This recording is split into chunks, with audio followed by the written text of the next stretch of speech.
Agar qizlarimiz mehrini otadan olmasa, boshqa joydan olishni boshlashadi.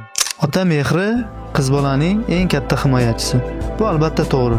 Agar qizlarimiz mehrini otadan olmasa, boshqa joydan olishni boshlashadi.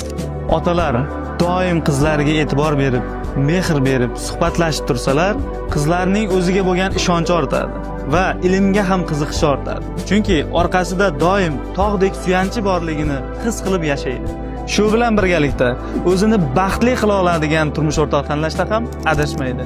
Bu videoni qiz bolalarga yuborib qo'ying. Asal qizim, onam qizim deb erkalarlar doim dadam, jonim dadam.